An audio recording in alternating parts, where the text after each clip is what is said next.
And then when I graduated, I never talked to anybody ever again. I never had a friend. I was always alone. And you need people to talk to, right? You need social interaction, right? People are like social creatures, but what do you do? What do you do when you have no friends?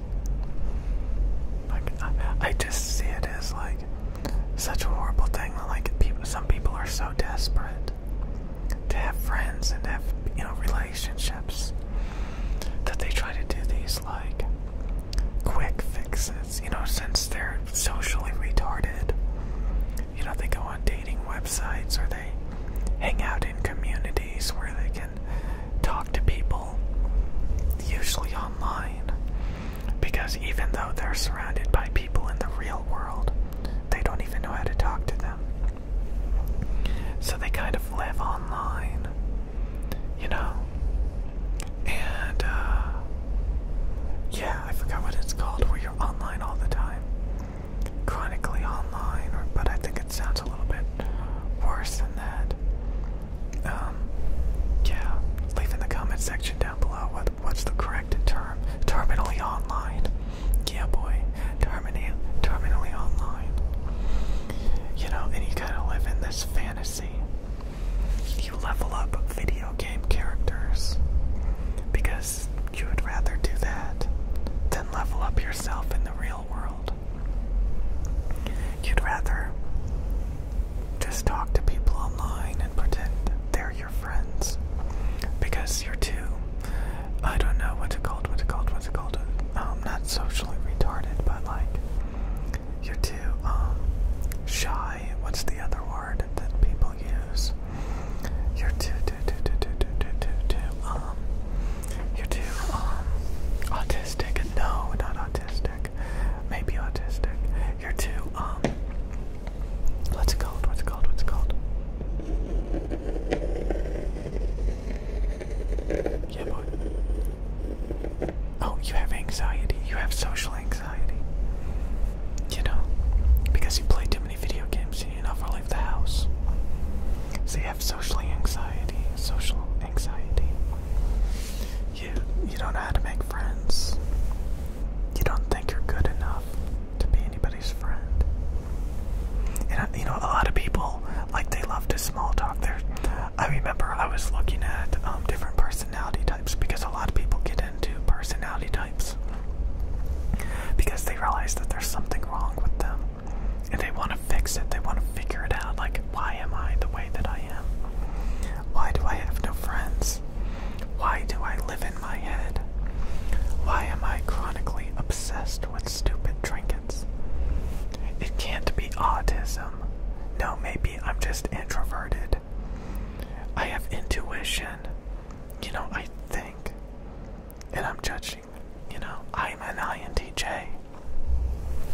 But if you're somebody that's extroverted, and sensory, and feeling, and prospecting, then you're out in the world. You're looking around.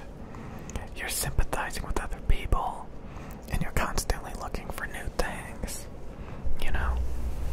And that, it makes you a social butterfly. A social freaking butterfly. Yeah, boy. Yeah, boy. Yeah, boy. Let's go, girls. Let's go, girls. So, you want to be those people that are constantly looking around, looking for external stimulation, so they can say something stupid and observant that's not well thought out, and be the attention of everybody. And small talk, mindlessly small talk, and yeah, a lot of people admire that. They admire that. They tend to be the class clown. They don't want to sit down and study and focus and think. They want to look around the room and try to make people laugh. They want to be the clown. They want to be the clown because that's all they're good at.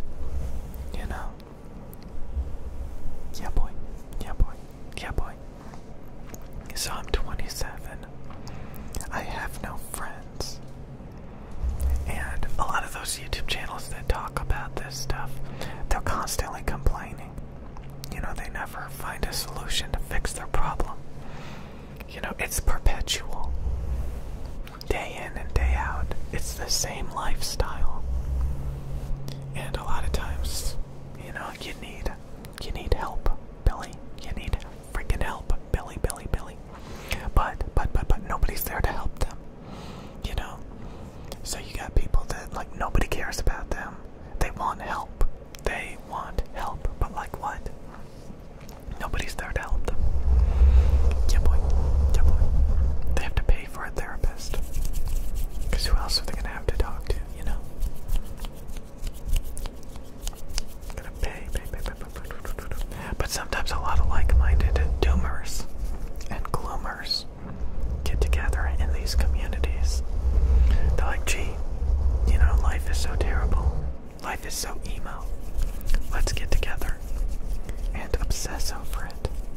You know, it could help you to find like-minded people in the same situation. It's like the blind leading the blind. Yeah, boy. You know, sometimes people just have to admit they have shitty interests. They have crappy personalities. You know, Shimon, you know. And until you realize that, you know, that you're surrounded by a hive-minded bubble of like-minded people, birds of a feather flock together. You know, you gotta find better people. You gotta find better influence. You gotta find new hobbies, new lifestyles. You gotta change it up. You gotta do something new. I'm still shocked by all the middle-aged white guys. Obsessed over the Sega Dreamcast. Obsessed over nostalgia. Because, you know, they peaked in freaking, you know, grade school. And they just want to keep reliving those better times because currently everything else sucks to them. Everything else sucks. Even though there's a whole world to explore of people with different personalities, different hobbies, different interests, living it up. And they are stuck, you know, in the 90s and the 2000s, early 2000s. And they're missing out on all the new stuff. What's trending? Some people try to ride the trends. That's also an issue. They don't know how to think for themselves. So they're like, oh, wow, what's popular now? What's popular now? Because I can't think for myself.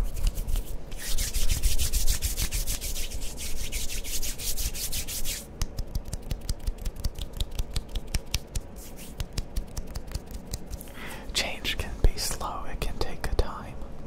You know, I hate it, like if you're addicted to something and you just can't let it go. You know, some people it's a particular video game. Some people it's energy drinks or smoking or, you know, alcohol or something like that.